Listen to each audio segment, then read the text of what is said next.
I want to talk to young men that you have been failed. More and more of the students that I engage, the 20-somethings and now even 30-somethings and even 40-something, are deeply confused about life, about their place in it, about sexuality, about masculinity, about femininity, and so forth. And it's for that reason that I want to speak to them directly. In recent decades, as I'm increasingly coming to the realization that if you have an intact family that gets along, you're an anomaly. Your life needs to have a mission, and a mission is different than having a goal. We don't function very well when we don't have.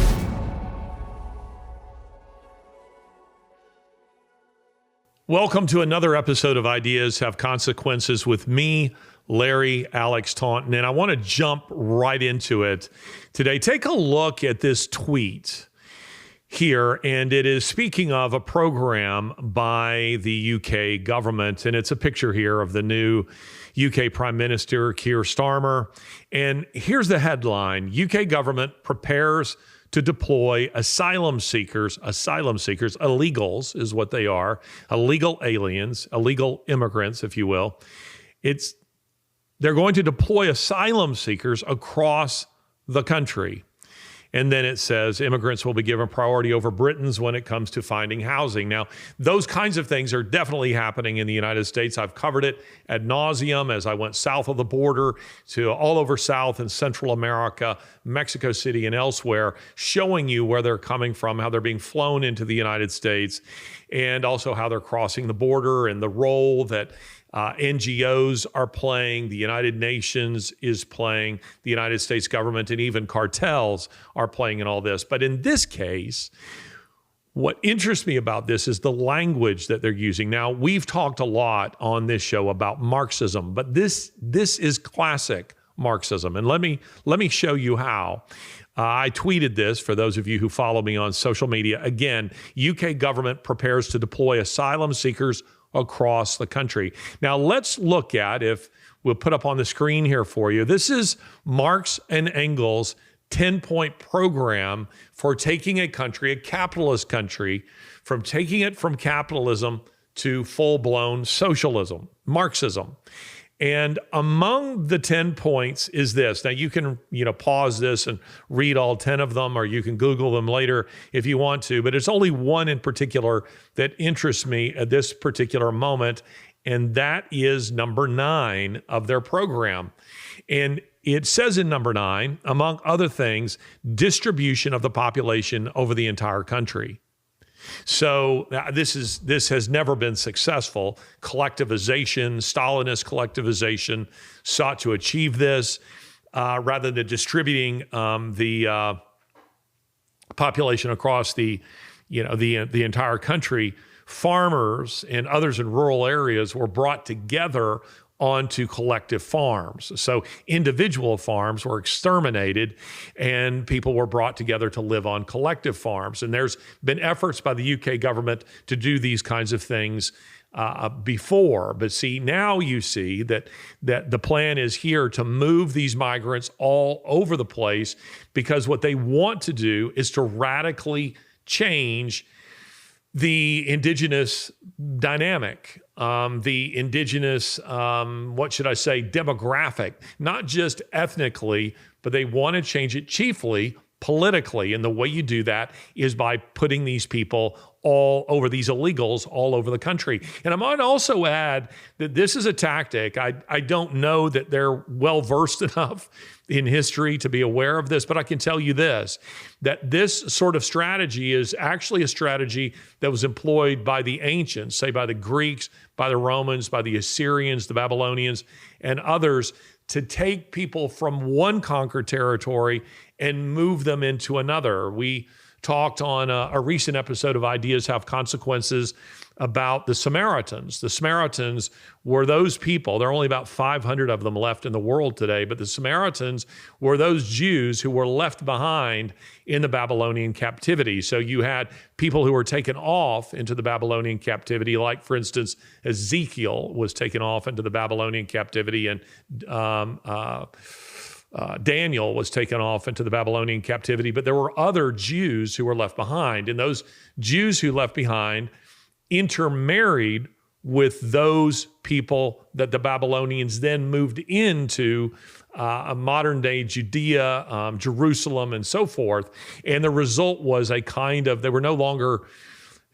weren't just ethnically Jewish, but they took on a syncretic religion. Their religion became mixed with pagan religions, and that's what happened from that. But all of that said, the primary purpose that conquering, governments would do this, be it the Babylonians or the Romans or the Greeks, was because they knew that it would create conflict. And if people are fighting each other, it's very difficult for them to organize and fight their overlords, their masters. In this case, again, the Babylonians, the Greeks, or the Romans. It created inherent instability among those peoples. And you see this in the New Testament. You see that there's an awful lot of, Judea is very, very volatile place politically, socially, in the first century. And it's easier for the Romans to rule it that way because, again, they don't unify against the Romans because they're too busy, fighting each other. But anyway, I just wanted to point this out to you because immediately when I saw this tweet stating the program of the UK government, I immediately thought of Marx and Engels, and I thought, oh, wow, I have to go and find Marx and Engels' 10-point program so that I can make people aware of what this is. This is classic Marxism. It is classic Marxism. And I also want to say this, because with all the discussion of Marxism and fascism, I want to be very clear that not everything they're doing is classic Marxism. I'm a little uneasy with saying that all these people are Marxists, and that's because they're not all Marxists. Many of them are fascists, and there's a slight difference between those two, and we've discussed that before, and we'll get into that again. My primary topic for today, and by the way, do want to mention this before I move on to another topic. I tried to find it in my library before I came to the studio, and that's a little book by Russel Kirk. In a previous episode of this show, I was talking about an episode that was just released. I was talking about what conservatism actually is, what it is. You probably haven't heard about this in mainstream media yet. The U.S. economy and the U.S. dollar are on the brink of collapse on multiple fronts. The U.S. dollar is being pummeled, and it could collapse in the fall of 2024, this year, leading to a depression that we haven't seen before. Although major news outlets and current Federal Reserve policymakers have been upbeat on the economy and say inflation is nearing the Fed's target, Americans' wallets are still being pinched due to the extreme high prices, and it's becoming increasingly difficult to maintain a comfortable standard of living. It's no surprise that the U.S. household debt skyrocketed above $17 trillion. The current economic environment has caused Americans to borrow at a rate we've never seen in our history. The Great American Debt Crisis could spark a major economic downturn far worse than the Great Financial Crisis. The labor market is starting to cool, and major U.S. banks such as Goldman Sachs and J.P. Morgan say the markets are indicating a higher chance of our country entering a recession. It's no wonder why some Americans are bracing for the worst. Imagine what happens next. Hyperinflation, skyrocketing prices, and a recession that could last for years to come. And all of this could happen after November this year. Your purchasing power could plummet even further, and ultimately this could lead to the collapse of the U.S. dollar, leaving you struggling to afford the bare necessities. We've already seen food prices rise by more than 25% since November of 2020. If the U.S. dollar collapses, that could push more Americans into poverty and lead to social unrest. The worst part, the government won't protect Americans' wallets or bail out Americans. It's on you to safeguard your assets and retirement and secure your future. Given the timely nature of this news, it's of the utmost importance for you to click the link below to get Monetary Gold's complimentary asset protection guide. Inside, you'll discover exactly why the U.S. dollar may collapse from debt by the fall of 2024 and how to prepare for a collapsing economy. You'll also learn about an IRS loophole that you could save thousands of dollars in taxes by using. Do not miss out on the opportunity to safeguard your assets now, because in the coming weeks, it may be too late. Call now at 800-888-2151. That's 800-888-2151. And I mentioned that Edmund Burke, the late 18th, early 19th century British parliamentarian, silver-tongued Irishman, he's kind of the father of modern Western English-speaking conservatism. But a more recent father, if you will, of conservatism is Russell Kirk. Russell Kirk. I would recommend that you read Russell Kirk. He's very interesting individual, and he wrote a little book. We're gonna launch a book club at some point, and I'm gonna have you read a book by Russell Kirk called Ex Tenebris. Ex Tenebris. That's Tenebris, and it's Latin. It means out of darkness, and it's a brilliant short story. It's a ghost story. You know, T.S. Eliot wrote Kirk and said, I've seen you've written a ghost story. And it is a ghost story. But the ghost story is set in 1950s. That gives you some idea of the era in which Russell Kirk lived. Russell Kirk was an American and very conservative, a thoughtful conservative, and intellectual, but also a wonderful writer. And in Ex Tenebris, he's giving you a look at how socialism plays out in real life, and is telling the story of an old woman who grew up in an English hamlet in a small English village. And she's very old. It's not stated how old she is, but you get the impression she's approaching 100. I mean, she's very old. And she remembers everyone in this village, and she remembers what the village used to be like. But she's been away. She married a British Army officer, and she was in India for many decades, and now she's come home. She's a widow, and she's come home to this village. The thing is that everyone in the village is dead. They're all gone, and they've been moved to collective housing. But she doesn't want to move. She's determined to stay where she is, and you have a British bureaucrat, a socialist, who is determined to get her off the land. And it's a fascinating read because it's not only illustrating to you that we as human beings, we have a connection with land. We have a very, the American idea of land really is Jeffersonian. Jefferson envisioned a land of farmers, and we are now making war on farmers throughout the West, and that's coming to the U.S. That is definitely coming to the United States. But we've gotten away from a connection with soil, with land. And if you think about it, your connection with it is, how shall I put it? It's metaphysical.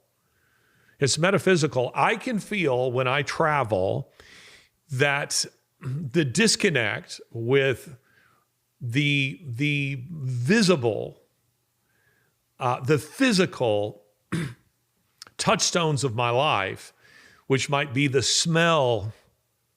It's a unique smell in the American South after a summer rain. The smell of the pines, the smell of the moisture on the grass.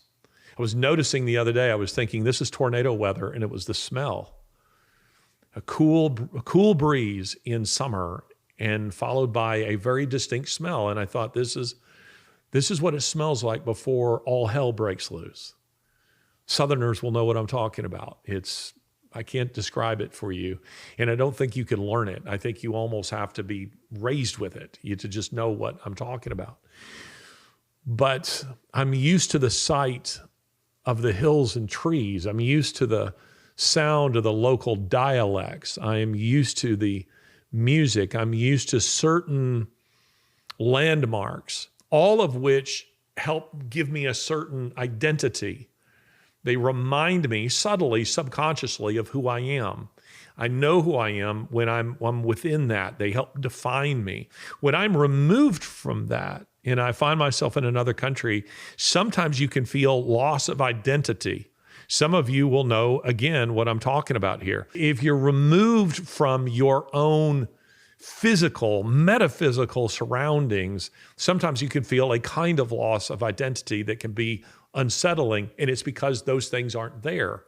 They aren't there to help define you and to remind you who you are. And that's even before we start talking about the people who are in your lives that help define you. And that's what Tenebris is about. It's a very powerful little short story, and I'd love to discuss it with you sometime. I think we'll have a subscription that those of you can participate in a book club, and we'll do it subscription basis for two reasons. One, because the show needs money to run. Second, because we can keep it smaller that way, and I can actually engage with you in conversation versus thousands of people where I can't really do that. So anyway, those kind of things are coming. But Russel Kirk's Tenebris, it relates to this because that story is an anti-socialist, anti-Marxist story, but subtly so. You will enjoy it because it's a ghost story. It's a fascinating little ghost story, and I think you can find it probably online for free. I don't know. I mean, I should imagine I'm pretty sure the copyright would be out of date, or Trinity Forum sells it in booklet form. It'll probably cost you $5 or something. But now I want to shift gears and go to my main topic. And this is a slightly different topic than what we would normally do on Ideas Have Consequences. I want to talk to young men. Now let's talk about something that matters in the digital age, your online privacy. In a world where big tech is watching your every move, it's more important than ever to protect yourself. That's where Surfshark comes in. Surfshark isn't just a VPN, it's a digital shield, keeping your data safe and your online activity private. With Surfshark, you can browse securely, stream without borders, and stay ahead of cyber threats, all while supporting a free and open internet. You can take back control. So if you value your privacy, and I know that you do, visit surfshark.com and use code Larry at checkout to get your extra 4 months for free. And if you're not convinced, after 30 days, you can get your money back. No questions asked. Protect your digital life with Surfshark, because ideas have consequences, and so does your online security, as people in Brazil are finding out. Secure your privacy with Surfshark. Enter coupon code Larry for 4 months extra at surfshark.com/Larry. Back to the podcast. I want to talk to young men. In my career, it has been, and the rest of you, by the way, can listen. It's not that this is irrelevant for women or for old men. It's very relevant, I think, for everyone. And you will probably have your own thoughts and ideas that you can contribute to this. But in my own career, much of my career, the last 30 years, has been spent engaging with young people, be it at a high school or the collegiate level, or young professionals, married, singles, engaging with them and engaging with their thoughts, their ideas, with the way that they engage with the world. Sometimes it might be through a Bible study, or it might be because I have a speaking engagement. I've traveled and toured many of them all over the world and taught many a seminar or weeks-long program. Point is, I engage with this demographic a lot. And I have noticed over the course of probably the last 10 years, a seismic shift with this demographic. And I want to speak to them. I want to speak to you directly, because I think that you have been failed. Not completely, not by everyone, not by all your teachers or all your parents, but you've definitely been failed by your government. You've definitely been failed by media, who has been running a massive psyop against you. And I sense this because more and more of the students that I engage, the 20-somethings and now even 30-somethings and even 40-somethings that I engage, are deeply confused about life, about their place in it, about sexuality, about masculinity, about femininity, and so forth. And it's for that reason that I want to speak to them directly, because I hope to be encouraging to you, while also acknowledging that there has really been a conspiracy against you. And I think that the older generations, I'm Gen X, So if we think, we have the baby boomers, which would be, say, my parents' generation, and then we have, I guess, Gen X is next, and then we have millennials, and then we have Gen Z. I think that's the proper order. Somewhere in there is the just before the baby boomers, you have what's called the silent generation. But baby boomers, in my opinion, have absolutely messed up the world. I'm sorry, you have to own it. Billy Joel, who is a baby boomer, says we didn't start the fire. No, you bloody well did.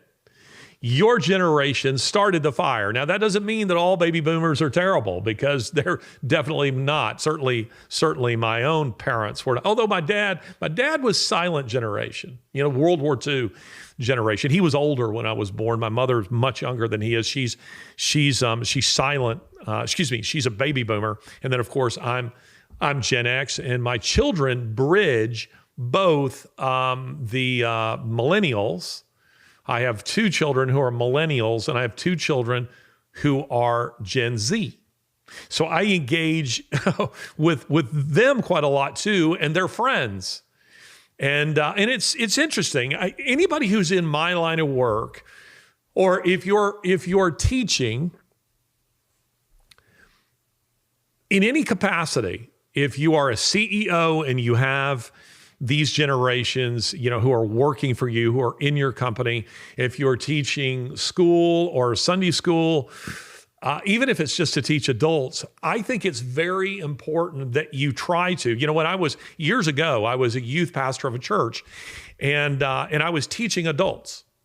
And they had asked me to teach the youth because I had, was already doing quite a lot with youth because my own children were that age. And I said, I will, but only under one condition. I will do it, but on Sundays, I still teach adults. And then Sunday nights, I will teach the youth. And on Wednesday nights, I will teach the youth. And, we'll have retreats and things of that nature. But I want to continue to teach the adults on Sunday morning. And they were like, well, why would you want to do that? And I said, because it has been my experience that when you become exclusively one demographic, you lose an ability to communicate with other demographics. And it's important that I know how adults think and are talking. If you've ever talked to, and there's this kind of a classic, problem, is if you ever talk to someone, typically women, who, let's say, teach kindergartners all day long, they have a tendency to talk to adults in the same, and it's understandable because they're all day long, they're dealing with kindergartners or with elementary school kids. And so you end up sounding like Jill Biden when you're talking to adults. The way she talked to Joe, you answered all the questions. Yay. It's like, that's the babysitter in her coming out.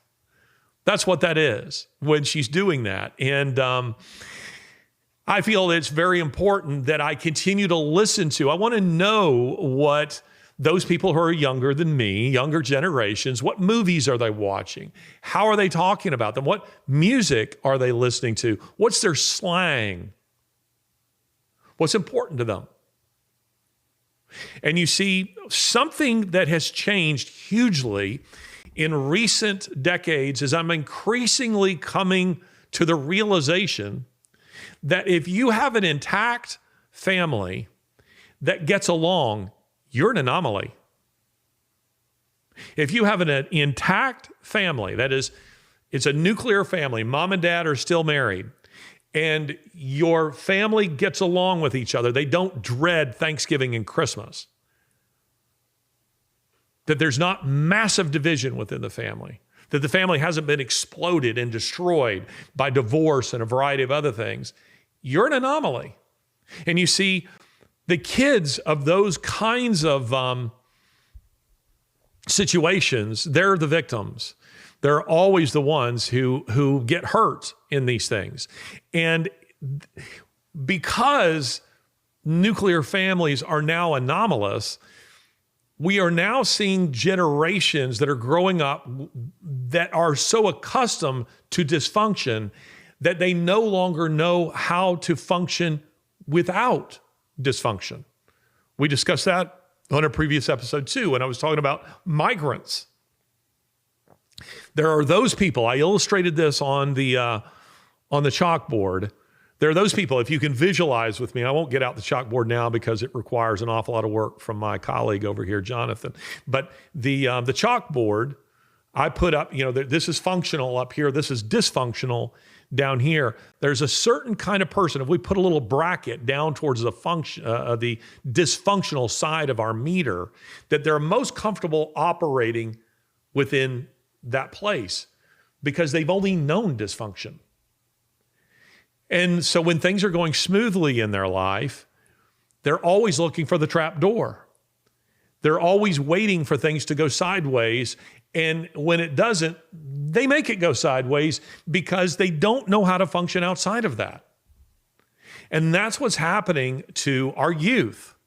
And that has to do with bad parenting, with government conspiracy. And I mean it. There's genuine government conspiracy when we are talking about, this comes back to what we were talking about at the beginning of the show, Marxism. Because there's a Marxist agenda, the chief Marxist tactic. What does it say and I'd encourage you to read it, in the Communist Manifesto? What is it that Karl Marx says in that little book? Abolish the family. The anarchy that we are seeing morally, societally, in the Western world today has to do with the fact that, as I've said to you before, their agenda is to take a wrench and to throw it into a smooth running machine, to destroy it. And the way you do that is say up is down and down is up. That's what you do. You redefine terms, you redefine words, you affirm everything that's rotten and impure and call it good.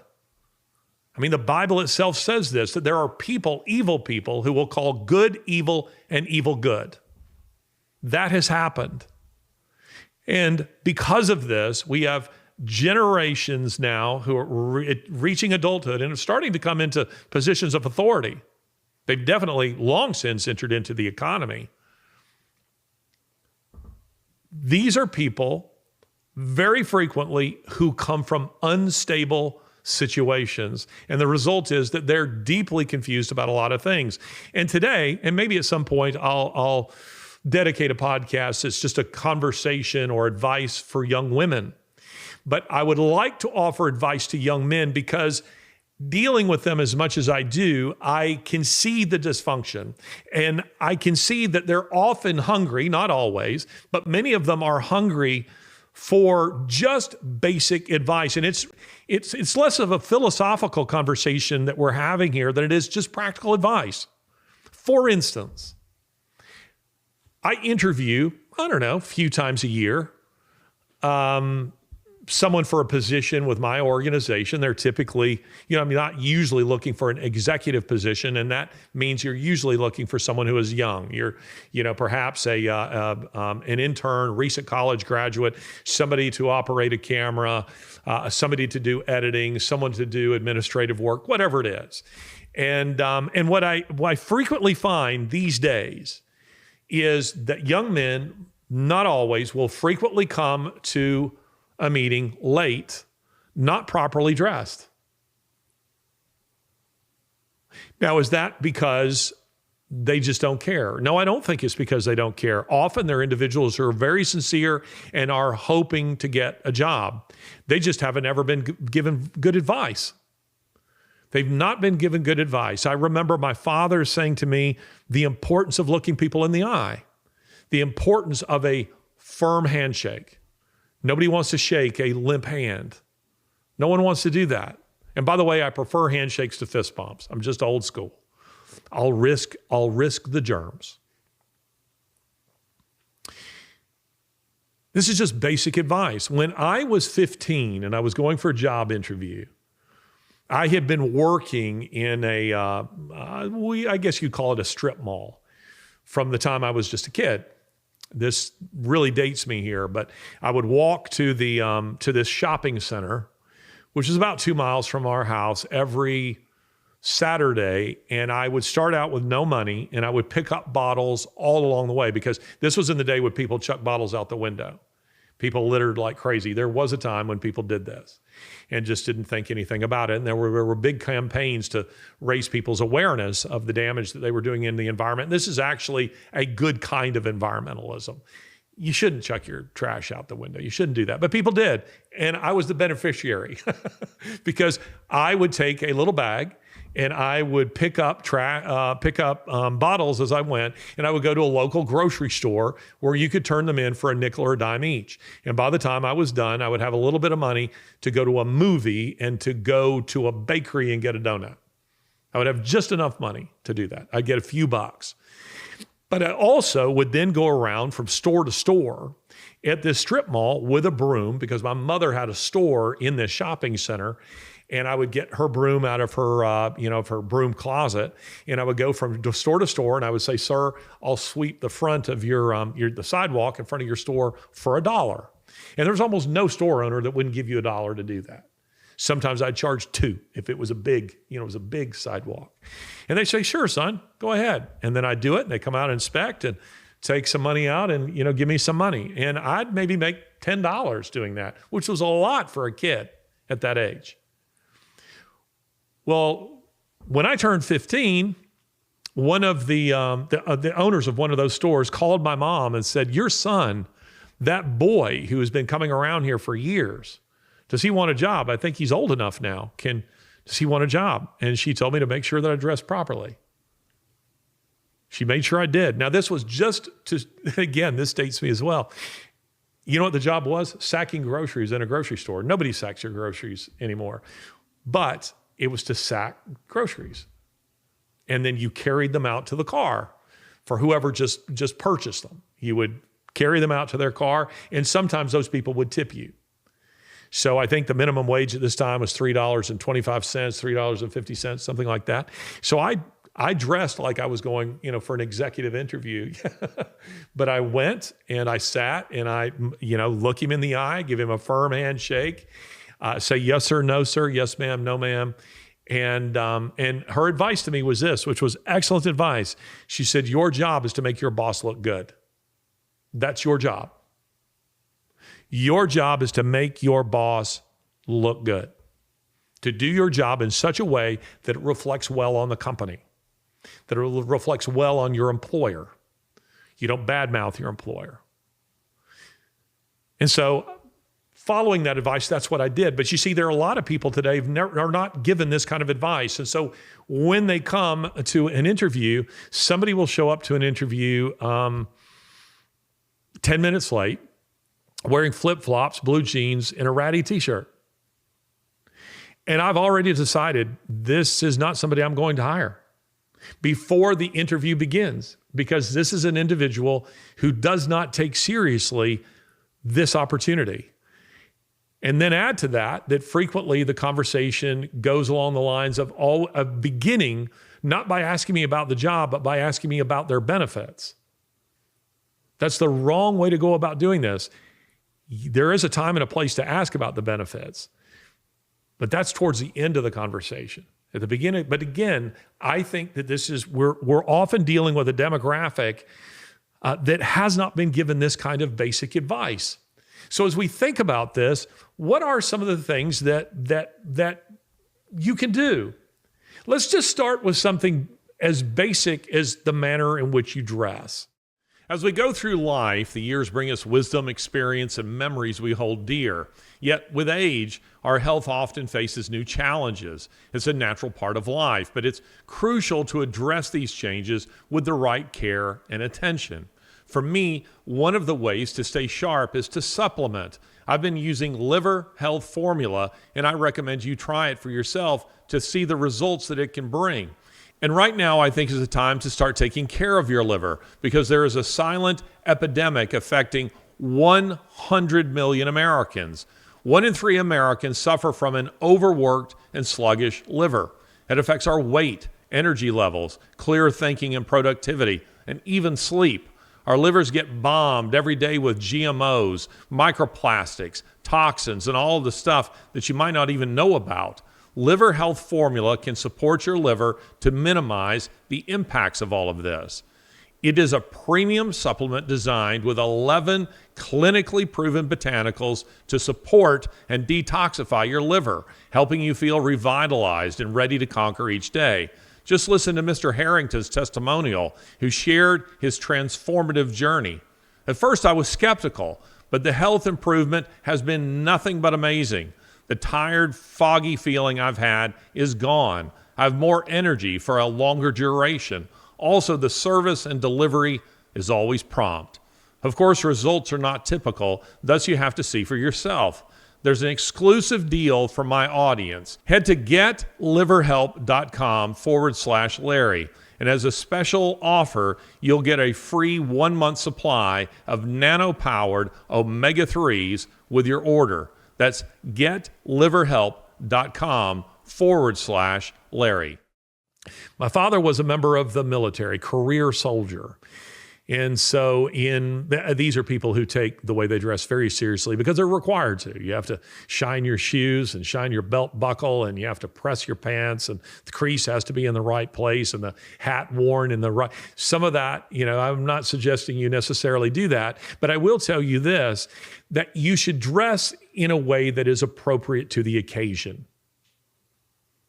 Don't show up on your first date with a girl looking like you just rolled out of bed, that you didn't bother to shave, that you didn't bother to take a bath, that you didn't take her seriously. Because you should look like you do. And you see, when you don't dress appropriate to an occasion, let's say a business circumstance, what I take from that, and I think many others, especially of my generation, would take from that, is it is a lack of self-respect, but it's also a lack of respect for the people with whom you're meeting. Now, if I have a good friend who says, hey, let's get together and smoke a cigar, I might show up in flip-flops and blue jeans and a ratty t-shirt. He's an old friend, we're comfortable with each other, we can do that.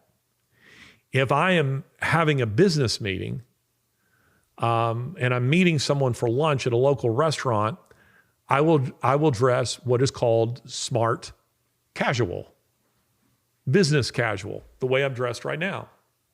I will dress appropriate to that occasion because I want to communicate that I take you seriously, I respect you, but I also have self-respect. And I'm seeing young men, a lot of young women who are so eager to date a fine young man. They're eager to get married. And they're not finding young men with these kinds of ideals, who think like this about themselves, who think like this about others, who show self-respect, who show respect for other people. I'm from the American South, and I know this isn't true throughout the United States, certainly not throughout the world. But I still, to this day, I say, yes, ma'am, no, ma'am. Yes, sir, no, ma'am. Yes, sir. Yes, sir, no, ma'am. I was raised with that. You don't necessarily have to do it, but it does suggest respect. It suggests respect. But to quote Jesus, let your yes be yes and your no be no. Speak clearly. Don't mumble. Look people in the eye. Give a firm handshake. Carry yourself with self-confidence. Now, that's a tall task to people who don't have self-confidence. How do you gain self-confidence? There was a time when I would say to you to join the military. You don't have to make it a career. You can just do a few years stint. But I cannot tell you the number of young men, snotty-nosed punk young men who I saw go into the military and come out different. They carried themselves with pride. They had been tested, physically and mentally tested. And because of it, and because they had survived it, because they had passed it, they carried themselves a little higher, shoulders back, looked you in the eye because they had self-confidence. Testing yourself brings about self-confidence. Laying on the couch and playing video games all day does not. It just doesn't. And by the way, again, unless I'm misquoted, there are days when I lay around on the couch. There are times where I would certainly play video games. When I was a kid, I loved them. But that's not my life. That doesn't define my life. But what I'm really getting at here when I'm talking about, say somebody who goes into the military, I'm talking about having a mission. Your life needs to have a mission, and a mission is different than having a goal. Your goals might be to, say, lose 10 pounds or to work out 5 days a week. Your goal might be to get a bachelor's degree or a master's degree. Those are all short term. Your life needs to have a mission. Now, I'm a Christian. And as a Christian, I believe that the very first question you must answer for yourself in this life is, does God exist? If he does, who is he? What's his character? What does he want from me? That will determine the trajectory of the whole of your life. You build on a flawed foundation, everything that you build above it is going to be impermanent. It's going to be flimsy. It is going to be unsteady. You want to build on a firm foundation. And I think the way you do that is, for me, it's belief in Jesus Christ. And from that, I get mission, because I know that the chief end of man is to enjoy God, to worship him, enjoy him forever. As the catechism says, I know that my mission is to serve him. You see, we're teleological beings. That means we're purposeful beings. And as such, we don't function very well when we don't have purpose. We need purpose, and we need to function. We function best, men in particular, we function best when we're under a certain measure of stress. By this, I don't mean under massive stress. That will ruin you. And in fact, it'll ruin your health. But you need challenges. And we're designed to operate a bit like an outboard motor. You put that thing in the water and it runs smoothly. You take it out and it'll burn up. You'll burn the engine up. It's not designed to operate out of the water. It operates best under a certain measure of stress. That helps. And that stress, if you will, is what is brought on by good mission. I say that I know that my mission is to serve God, but within that, underneath that umbrella, that can be played out in a lot of different ways. I have great clarity on my own mission, and that was provided for me when I was a younger man by people who affirmed my gifts and my talents. And I make a difference between gifts and talents here. Talents are those things that are distributed among all of humanity. In biblical language, for instance, Michael Jordan was a talented basketball player. But for our purposes here, I'm making a distinction between those talents and gifts, which in Bible speak, gifts are only those things that are given to believers, and they're given for the purpose of serving God, for building up the body of believers, meaning that unbelievers are not given gifts, though they may have talents. Gifts are to be used for the building up of the body. So, for instance, you might see a guy who is a very talented public speaker, but he's not a gifted one. Do you understand what I mean here? Meaning, when it comes to imparting biblical and theological wisdom, though he might be a very talented teacher in a secular context, it doesn't carry over to a spiritual one. Not all secular talents carry over to the spiritual realm. You might have real wisdom, but you may not have spiritual wisdom. You might be a very encouraging person, but you might not be a person who has the gift of encouragement for the building up of the body. I hope that makes sense. I hope you're following what I'm talking about here. But it is other people who affirm for you what your gifts are. You don't affirm them. You don't announce to the world what they are. Other people announce to you what they are because they begin to notice them.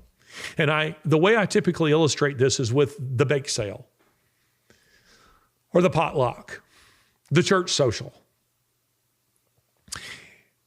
Aunt Matilda makes her cake every year. And every year, no one eats it.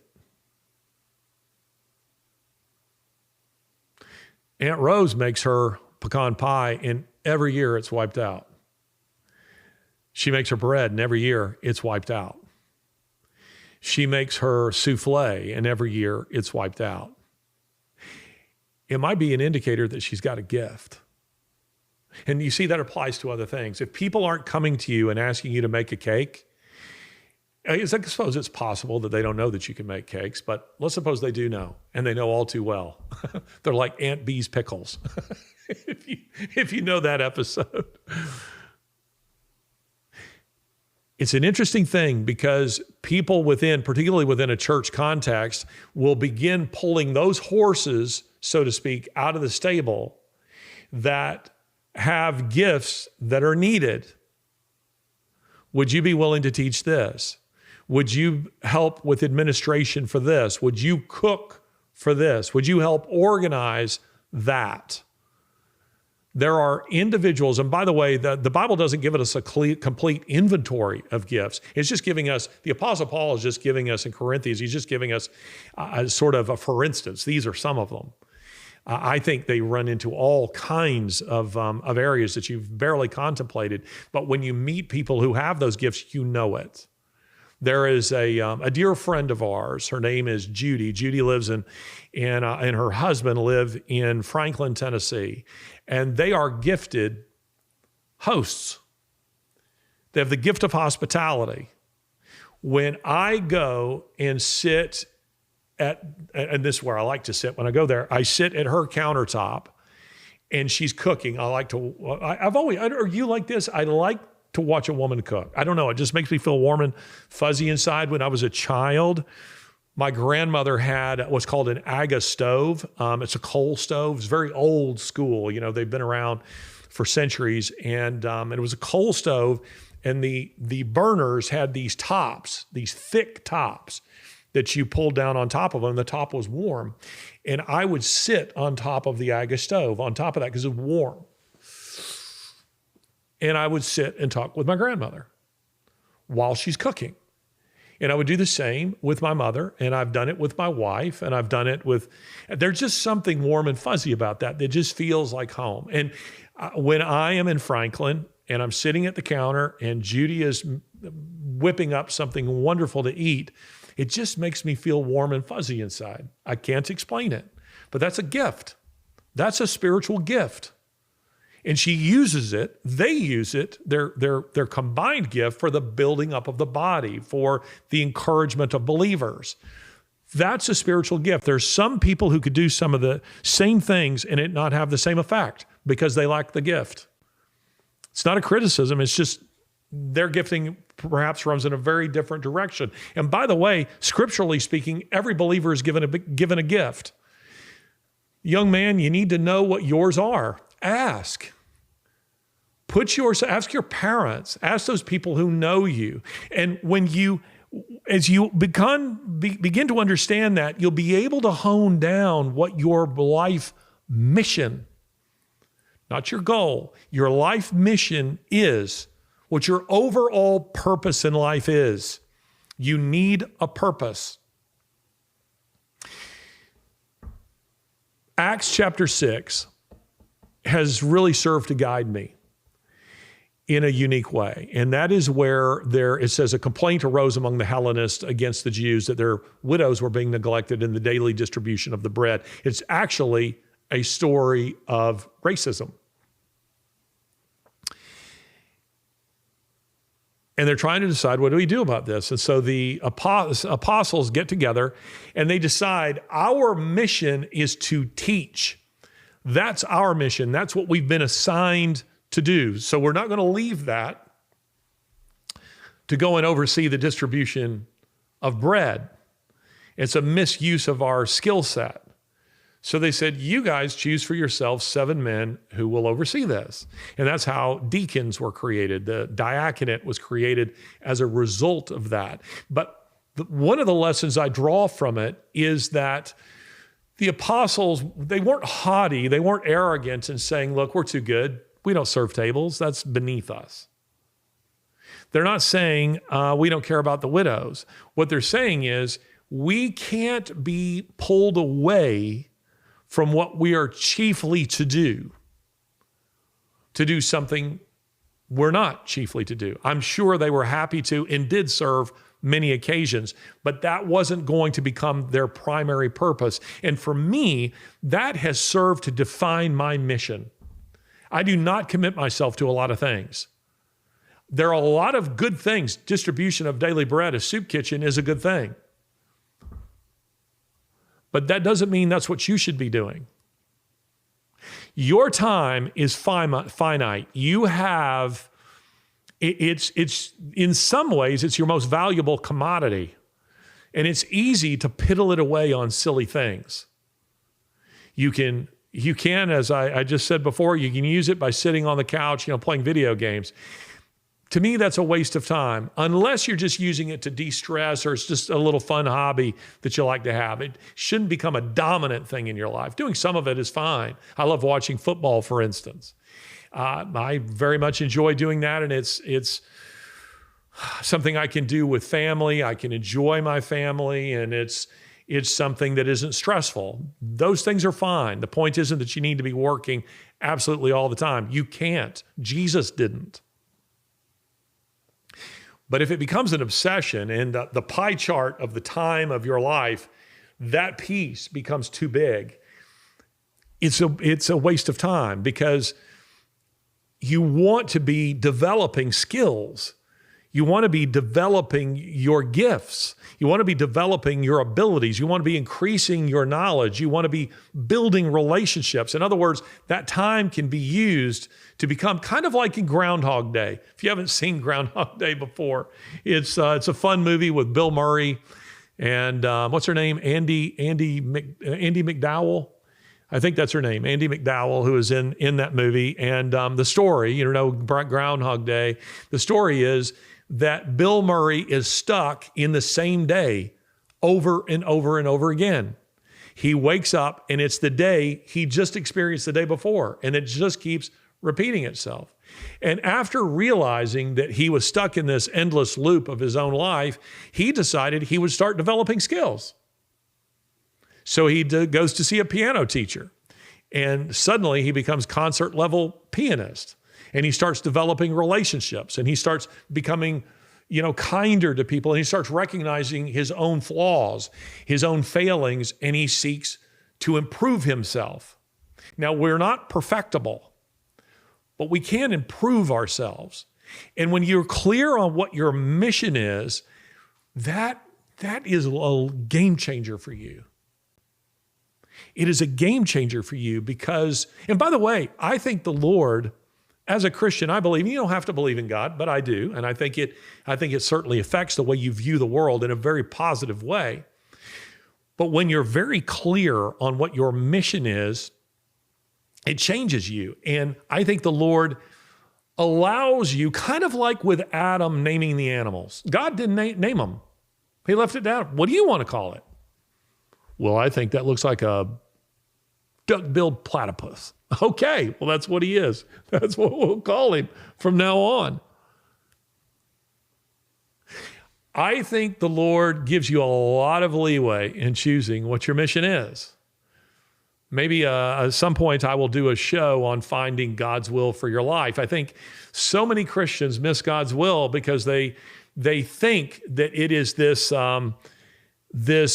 highly specific thing that if they come to a fork in the road and they go the wrong way, then they've completely missed it. If what you're choosing to do is within God's economy a good thing to do, it is befitting of your gifts, and you don't receive a direct no in doing it, I think he's okay with you doing it. Finding that mission is important for you. And hence one of the ways, because early on in my career, I think when I was a young man, I think one of the real challenges I had was there were so many efforts to pull me in so many different directions. We need you to teach this. We need you to teach that. We need you to head this. We need you to go to this country. And it's overwhelming, and it's all good, and some of it is very important. And I realized that in the model of Acts 6, knowing my mission it made it easier for me to say no. If it is not in keeping with my mission, my watchword is no. I don't do it. This doesn't mean I wouldn't for a day go work in a soup kitchen. It doesn't mean that I don't think care for the elderly is important or that I wouldn't do it. It simply means that it doesn't ever become a part of my mission and it never distracts me from my mission. I know what my mission is. I'm very clear. And you know what it is? It's in 2 Corinthians 10:5, where the Apostle Paul says, we demolish arguments and every lofty opinion that sets itself up against the knowledge of God. That is my mission. That's my mission in life. That is what I've been equipped to do. Educationally, spiritually, it's what I've been equipped to do. I build and demolish arguments. That's my mission. And part of that involves my writing, my speaking, and my traveling, whereby I gain knowledge and a depth of understanding that I could never get any other way. You see how that works? So if someone says, Larry, clean water wells are incredibly important and we're building them in Africa, I say, that's great. That's your mission, not mine. That's not my calling. There is one body of Christ, but there are many members. And within that body, there are a lot of different skill sets that have to be used. And just as I think it's important for you to have a mission, I also think it's important that you recognize what your mission isn't. Because there are some people who are always desiring to have someone else's mission when they're not equipped for it. They're not skilled for it. They're not educated for it. I have been trying to find, maybe one of you can find it for me, but it is a quotation. And I've been searching keywords and I've not been able to locate it, but it's where Charles Spurgeon, the 19th century British preacher, evangelist, said something like this: the desire to preach without study is the desire to perform. I have met a lot of people who want to do what I do for a living, but what they really want is to perform. They're not really wanting to do, the hard work that's related to these things. And this again brings me to my conversations with, say, young men. I had a conversation here, I don't know, maybe a year ago with a young man who had emailed me and said he wanted to do what I do for a living. I take that seriously. I try to meet with such people. I meet with them a lot, young men and young women, about these kinds of things. But I could see him wilting as I was laying out what it took to get to where I am. I have 10 years of university education. I wrote hundreds of essays and articles that no one ever read, but maybe my wife. Meaning before I was published, I was still writing. I drove a forklift. I drove a truck for a living. I worked as a security guard. I waited tables.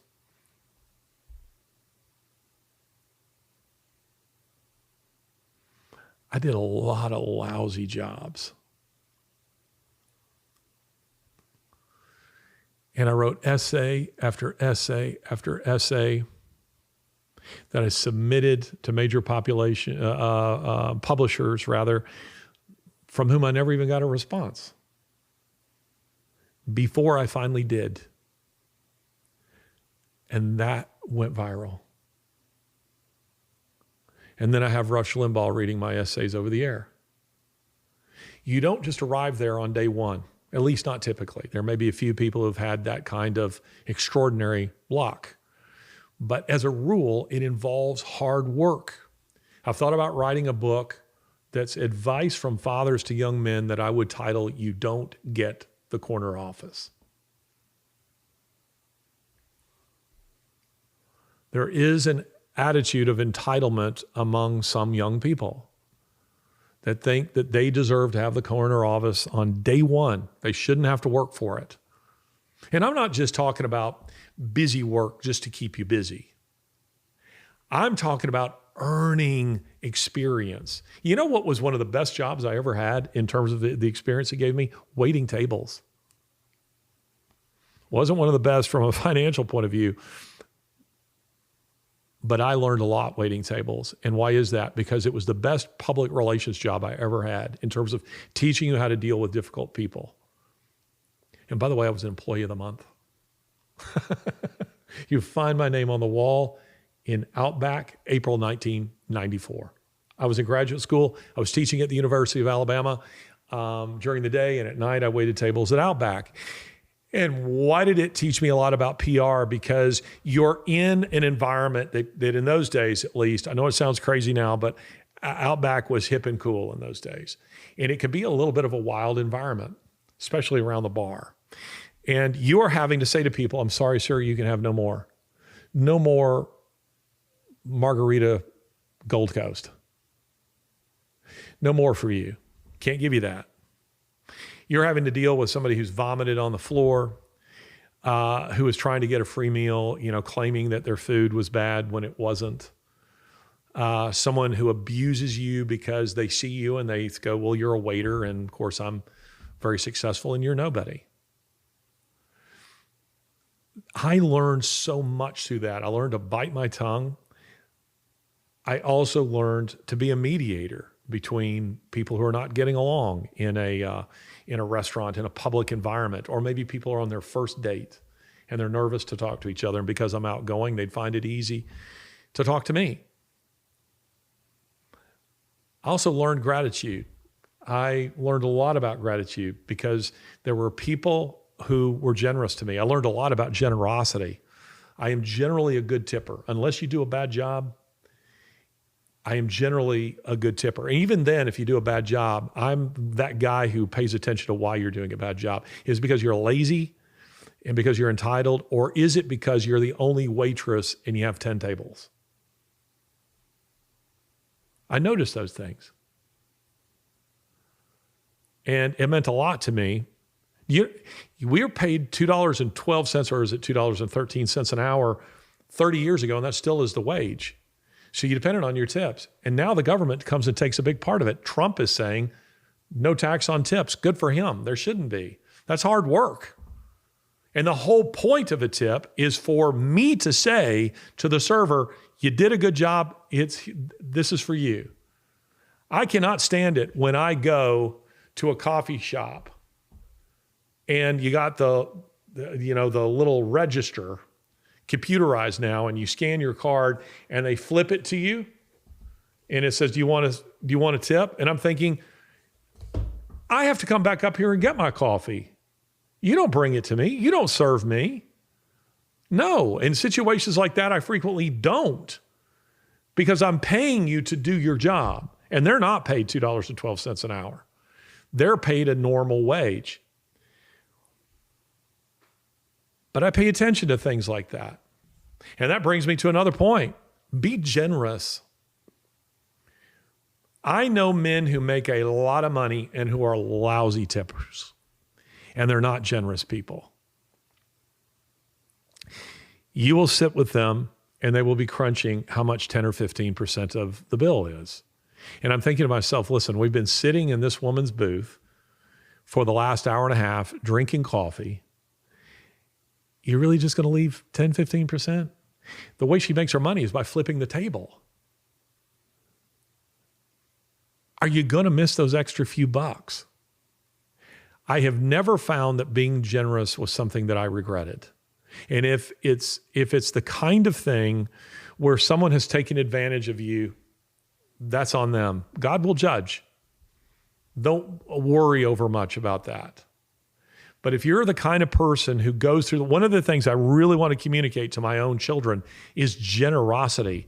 Be generous where you can afford to be. And even if you don't have money, try to be generous with what little bit that you do have. It makes a difference in a lot of ways. It makes a difference in the life of that other person. It makes a difference in your life because you begin to see the world in a different way. It also makes a difference in the way that you're perceived. No one likes a tightwad. That said, you don't have to be the individual who goes around bragging about it all the time or is showy about it. Don't do that.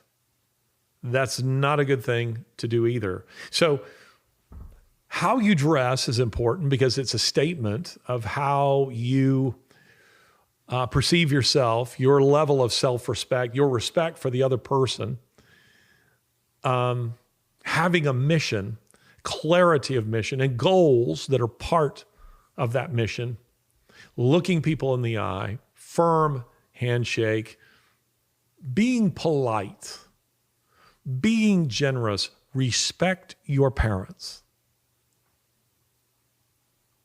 Respect your parents. Whether they're believers or not, whether they're nice people or not, that doesn't mean you have to do everything they tell you to do. I mean, if they're telling you to do things that are contrary to God's law, then you're justified in not doing it. But you do have an obligation to be respectful to your parents and be respectful to your elders. I'm horrified by some of the videos that I'm seeing of the behavior of students in classrooms where they're videoing, which shouldn't be happening in a classroom in the first place, but they're often videoing fights or even attacks upon their own teachers. I had some lousy teachers.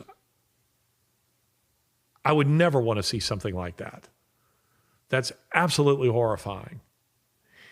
Show respect, both physically and verbally, for your elders, for your authorities in your life. That will serve you very, very well, I promise you. And again, a lot of what's happening in the culture, I want to stress, it isn't your fault. The sexual anarchy, it isn't your fault. The attack on masculinity, it isn't your fault. You didn't start that fire. Billy Joel and his generation did, but you didn't start that fire. You, unfortunately, are the one who is caught in the flames of it, but you can change your life with some basic principles. Working hard. You will find purpose in working hard. I've tried to work hard at every job I ever had, whether I liked it or not. I tried very hard to be, didn't mean I wasn't looking for 5 o'clock or, whenever it was over and that I wasn't ready to leave. But if I was mowing lawns, I tried to do it well. I tried to do it with excellence. I like what Etienne Gilson says, anything that's worth doing is worth doing for the glory of God. I believe that. And that should be reflected in your work. Commit yourself to whatever it is that you're doing. Keep your commitments small. Don't commit yourself to absolutely everything, but the few things you do commit yourself to, commit yourself fully and to doing them well.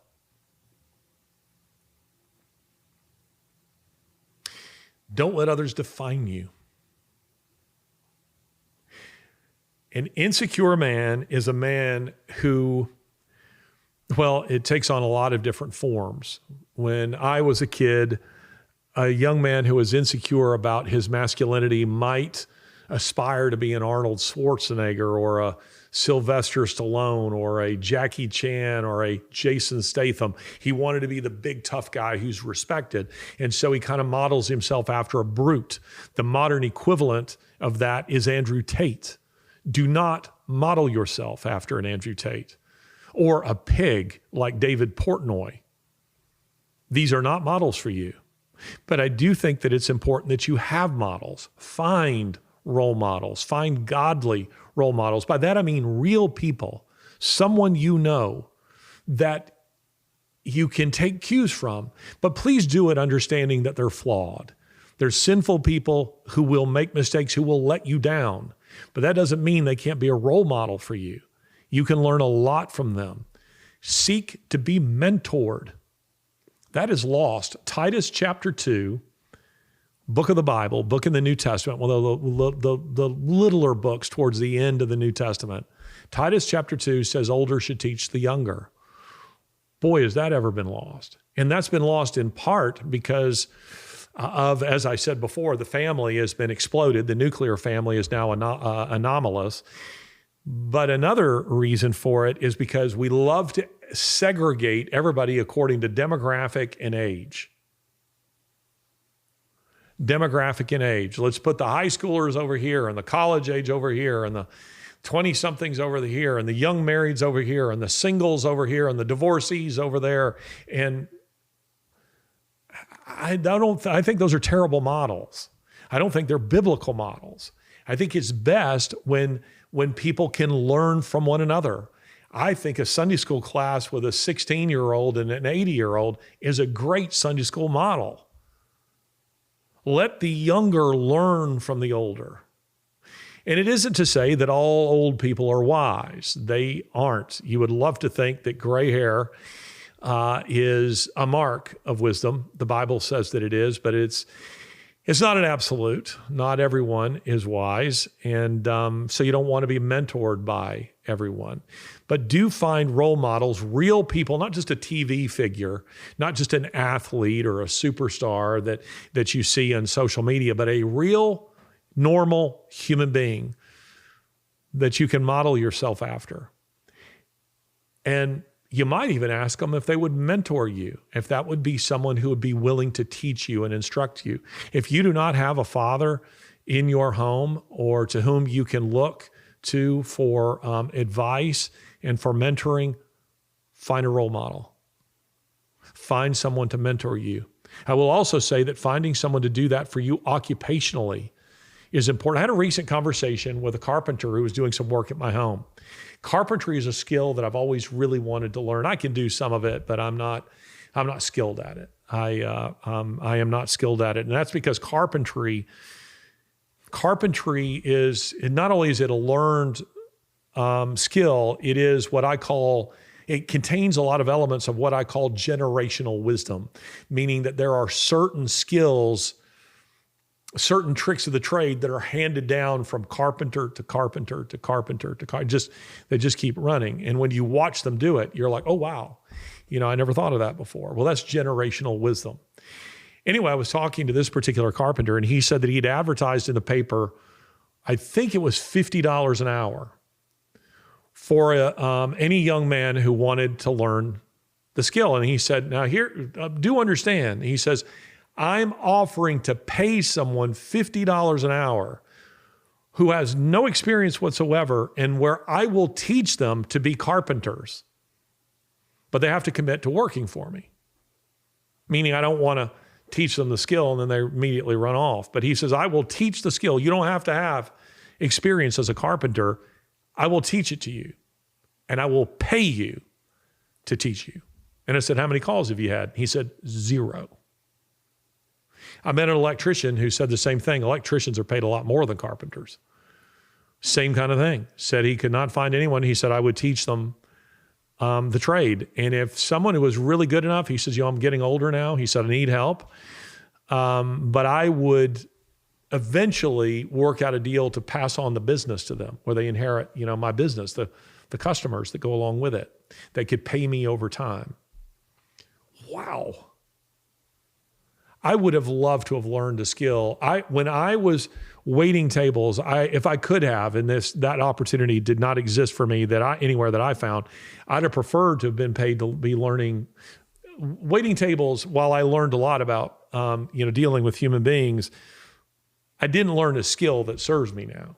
Carpentry I could still use. I would love to have the skill of a carpenter that would serve me now, that I would have learned that and it would just, continue to serve me throughout my life. Point is, put yourself in the front of individuals who are good at things that you want to learn how to do. You want to be a tech guy like Jonathan? Ask a guy like Jonathan to mentor you. Ask him. You want to learn how to write? Talk to a writer. You want to learn how to be an electrician? Ask an electrician. You want to learn a skill, whatever it is, put yourself in front of those people who do it and who do it with excellence and ask them to teach you. I know very few men and women, adults, who are skilled at things that they don't like teaching to other people. It's why you have so much of it on YouTube. You have, a friend of mine said to me, he was one who made me aware of this maybe 10 years ago, but he was taking an engine out of one vehicle and putting it into another. And I said, how'd you do that? He said, I went on YouTube. I said, what? He said, oh yeah, we all know this now, but I didn't know this at the time because I would watch YouTube maybe for entertainment or a lecture or something. I didn't know this element of YouTube at that time existed. He said, Larry, I don't care what it is you want to learn how to do. There's somebody on YouTube who has recorded themselves doing it and teaching other people how to do it, because people love teaching other people how to do something they're good at. It's how I learned to make biscuits. If you've seen my tweets about Southern biscuits, Brenda Gant, here's a little plug for Brenda Gant. That's 2 T's. She has a YouTube channel. And that sweet little old lady down in, is it Dothan or Elba, Alabama? I can't remember where it is. She makes videos of herself making biscuits, fried chicken, great, you name it, Southern food. And she puts her phone up and she videos herself doing it. And she is mentoring young women all over the country that way. All over the country doing that. Teaching them how to do it. That's what she's doing. And that's the way I learned. She mentored me how to make biscuits. I wanted good Southern biscuits. I couldn't find anybody who would make them. I went on Twitter and I said, who can tell me who will do this? And people said, Brenda Gant, she's the one you want. And I went and watched several of her videos. I watched them repeatedly, and I learned from her generational wisdom. Because she will tell you she learned from her mother and from her grandmother, who learned from their mothers and their grandmothers how to do this. This is the way it works. Get in front of people who can teach you these things. Find role models. It is very important. I will also add this, and there's a lot of other things that I could say in an episode like this, and maybe I'll come back to this topic again. We'll see if people are actually interested in hearing me talk about this or not. Marry young. Boy, that's countercultural, isn't it? Marry young. I should go back to that. A little bit of advice my mother gave me when I first started dating. She said, there are 2 kinds of women, son. The kind of women that men like to date and the kind they like to marry. She said, choose the latter. She didn't have to expound upon that. Even as a 15-year-old or 16-year-old or whatever I was, I knew exactly what she was saying. And that's precisely what I did. It's very important.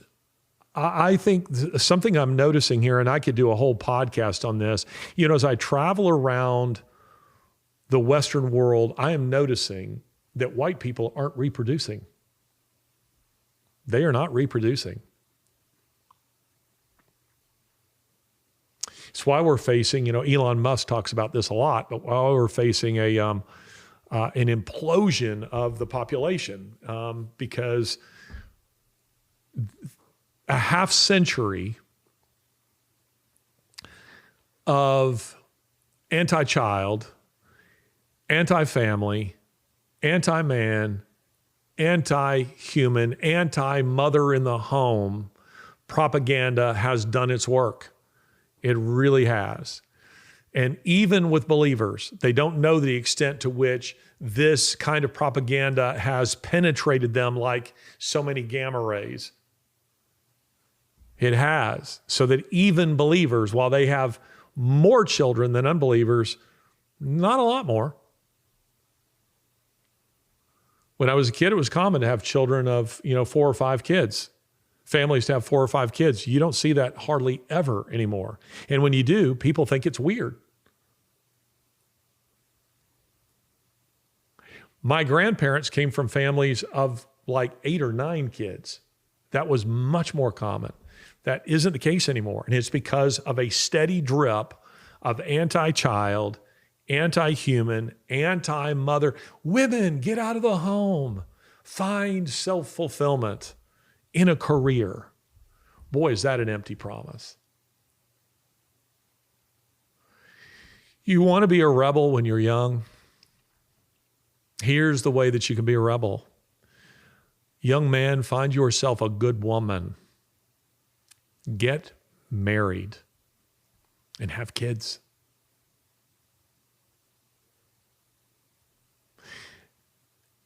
And part of that advice is to protect you in 2 ways. First of all, a woman's biological clock isn't designed for her to wait until she's in her 30s to start having kids. Doesn't mean she can't, or even into her 40s. But we have an epidemic of infertility, and it's largely due to the fact that there has been enormous pressure that you are supposed to wait to have kids until it used to be, well, until you've finished college. And then it became until you had a career. And then it was until you're established in your career, until you have a home. I mean, it's endless, all the things. You can be poor together. My wife and I married at 19. That was awfully young. And there were a lot of bumps and bruises along the way with that. But there's one of the wonderful things is our firstborn was born at 21. I'm still in good enough health. If he's watching, Michael, I want you to know, I can still kick your ass. I'm still young enough. I tease them about this all the time, but I'm still young enough to enjoy them. I'm still young enough to enjoy my children. My wife and I are enjoying empty nest. We're young enough that we are not broken down in health and can still travel and see the world and enjoy each other. How many people I've known who said that they were people of wealth, of means, who said they were going to do all that stuff when they retired, and then they got there and their health was so bad they couldn't do those things. And the next thing you know, they're dead. They never did them. A woman's biological clock starts ticking from about 16 or 17 until, if you're lucky, well into her 30s. Many are finding that that isn't the case and that it's starting to wind down by their late 20s. So that's one reason. The second reason is that your hormones are raging and you are desiring. God has given you a desire to have sex. And he's giving you a means of having it lawfully, morally, that you can enjoy. But you're saying you're going to put all that stuff off. You're going to put off marriage. If you think you're going to reach the altar with any kind of purity and you're getting married in your late 20s or your early 30s or your mid 30s, good luck with that. So many people are arriving at the altar with so much sexual baggage and full of regret. That regret is real. Doesn't mean that God's forgiveness isn't real. I've experienced it in my own life very powerfully. You can too. But wouldn't it be better to be without that?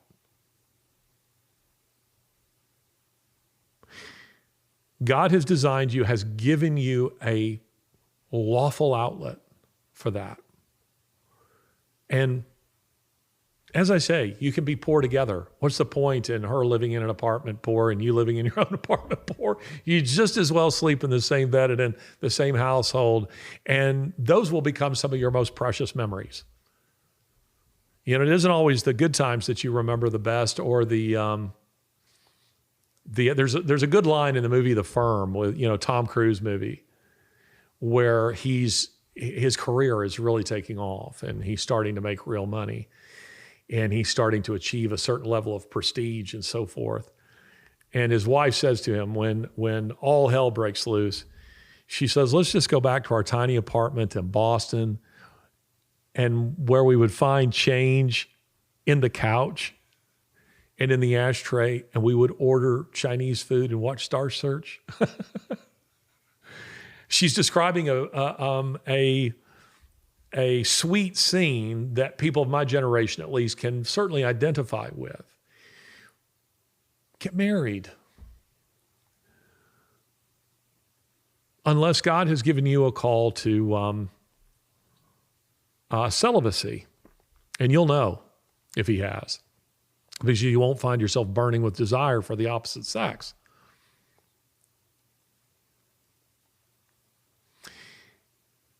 Get married. Have those experiences together. Be poor together. Go through graduate school together. Start having your children while you're young. Enjoy them while you can. Enjoy empty nest when you're at an age that you're still able to enjoy it. Be countercultural. Have lots of children. If there's anything else, Lori and I have 4 children that I look back and think I'd like to change. I'd like to have had more children. I would have. More children. I adore our children. And now I'm starting to enjoy grandchildren. Isn't that fun? The data shows that a lot of young women are not having children and they don't plan to have children. And that's going to be a train wreck, not just societally with a population implosion, but those people are going to find themselves in that place that you find in, that song by Asia when I was in high school. And when your looks are gone and you're alone, how many nights you'll sit beside the phone. What were the things you wanted for yourself? Teenage ambitions you'll remember well.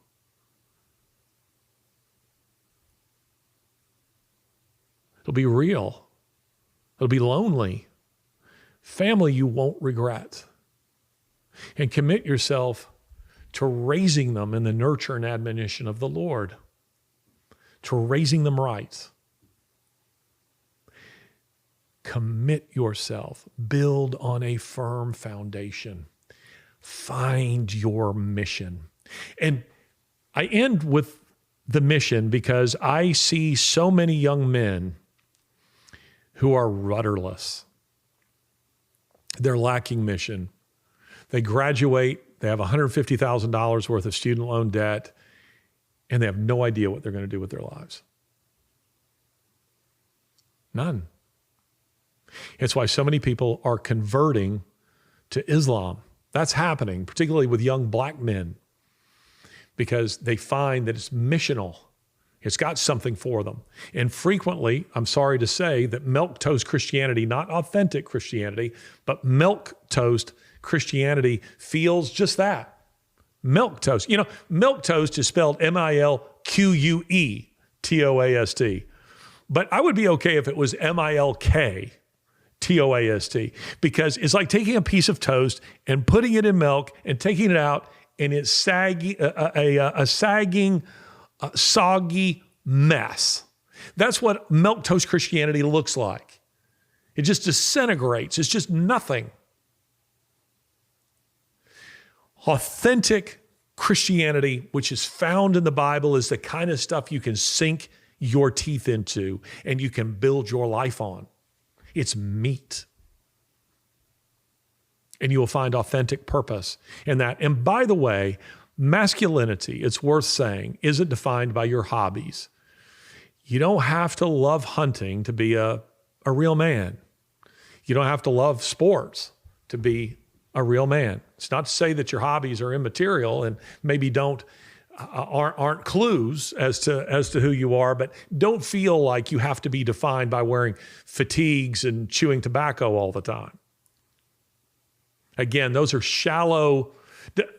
By that I don't mean that individuals who do that are shallow. An individual who thinks that the accoutrements, the accessories, if you will, of manliness are what define authentic manliness. They're individuals who don't understand what masculinity actually is.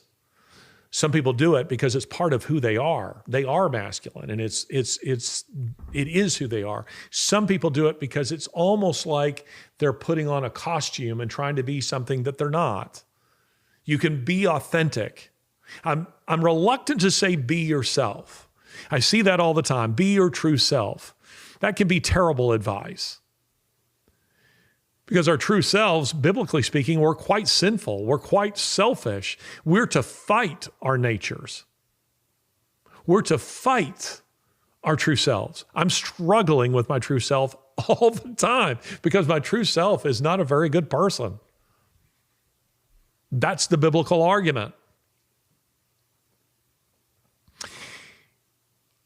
And then I'll leave you with this little bit of advice, and this will be a bomb for some of you. Avoid transparency. Did you just say avoid transparency? I mean, the culture is all about transparency. The devil loves transparency. The devil loves transparency. Let me repeat that one more time. The devil loves transparency. And that is because you are being told that vulnerability is a wonderful thing. Well, it might be in the right context. Transparency in the right context is a wonderful thing too. Transparency before your God is a wonderful thing. Proverbs tells us that the man who speaks his mind is a fool. There are some things that shouldn't be said. You often hear people say that venting, it's healthy to get it off your chest. Venting, as a rule, isn't healthy. There is a time and a place for saying what's on your mind. There's a time and a place, more often than not, for saying nothing at all. Most of us would be horrified if we knew what was going on in the minds of other people. What the Scripture says that our thoughts are continually evil. Continually evil. They are. Transparency is pushed in this, by the way, transparency is being pushed by the World Economic Forum. Klaus Schwab says you will have no privacy. He speaks of this as being healthy. It is not healthy. There are things about which you should never be transparent. The point that I'm making here is that the idea of a kind of openness and transparency with everybody will be incredibly damaging to you, and it will be damaging to other people as well. Be careful with whom you share the inner man. There are things that I call the pearls of my life, the pearls of a person's life. They're very dear to me. For family, for instance. So I don't just open my home to just anyone, because there has to be a measure of trust for me to allow you to come into my intimate space, to meet the people who are dear to me, to see the things that are dear to me, to be a part of those things. It requires trust in order to achieve that. Well, in a similar way, there are things about yourself that you should not share with other people, maybe not even with your own wife or her with you, because they might be very hurtful or because they're not necessary. There are some things you do need to share that are hard to share. And I'm not going to break those down right here on this occasion. It will require wisdom to know the difference between one and the other. But the point is simply this, that the idea of transparency, which churches are pushing hugely, is not a biblical concept. A lot of young people being taught that being emotionally vulnerable, sharing their inner selves, sharing their darkest inner thoughts and secrets, that this is a good thing to do. It isn't. But you do need to have people in your life with whom you can share such things. And I would suggest to you that it's not your girlfriend. It's maybe a parent. It may be as a sibling. It may be a professional counselor. I said this recently on a show, and the problem is when you're sharing it with someone you're dating who you're crazy about in that moment, it could be that you don't end up marrying that person. And seldom do I see, by the way, I'm so glad. I watch the dating scene and it looks like a nightmare to me. Wow. Whew, that was hard when you're young. You embarrass yourself, and the stress of it and all that goes on with that is so difficult. But the person you're crazy about now might be your enemy tomorrow because you've decided to break up with her, she's decided to break up with you, and that usually doesn't end in a happy way, and the things you've shared or she's shared suddenly gets weaponized. You need to be careful with stuff like that. Don't be transparent with everybody. There should be one, maybe two people in your life. 3, if you're incredibly lucky to go through life with people who are that intimate with you and who are that trustworthy and have proved it, who have access to the inner man. But otherwise, you need to be careful about such things because they can damage you. And you see, there are a lot of young people who are being encouraged to post all their inner thoughts on social media. They're putting it all over Facebook and InstaTwitFace and all that stuff. And it will come back to haunt them. They'll regret doing it. Other people do not deserve to have access to your inner life or your inner thoughts. They shouldn't. And maybe that's where my advice should have begun, because I see a lot of young people who are making major mistakes as it relates to these things. But let me just summarize by saying this. Build on a firm foundation. For me, it's as a Christian. Distinguish between goals and mission. You need a mission for your life and goals along the way, but goals are short term. Be respectful, be kind, dress appropriately to the occasion, be generous. Don't be transparent about absolutely everything. Find mentors. And I end with this thought, and it'll serve you very well. It isn't about you. When you make this life about you, it's a funny thing. They're the most miserable people. The easiest way to get your thoughts off of your own problems is to start thinking about other people and serving other people. Look for opportunities to serve other people. The Lord has designed us in this way because, we're told in Galatians to bear one another's burdens. And it's an interesting thing because we're not designed really to bear our own burdens. We're designed to bear the burdens of others. And they ours. And it is because it does something for me when I help someone else. It does something for them too. But it does something for me. And it helps me take my mind off of my own problems, or to keep my own problems in perspective that matters. So, young men, I hope you'll apply some of these. I hope you'll find them helpful. I hope to have conversations with you, both real and via our electronic means of communication. And by the way, those of you who are members of the posse, please be sure to smash the like button. Be sure to recommend, if you like Ideas Have Consequences, please share it with other people. Help us grow this platform. Help us grow and build what we're doing here. We have, as I say, we've been crawling. We're now starting to walk, and soon we will run. There are some big things ahead of us that we look forward to doing, but we need your help in order to achieve them. This has been Ideas Have Consequences with me, Larry Alex Taunton.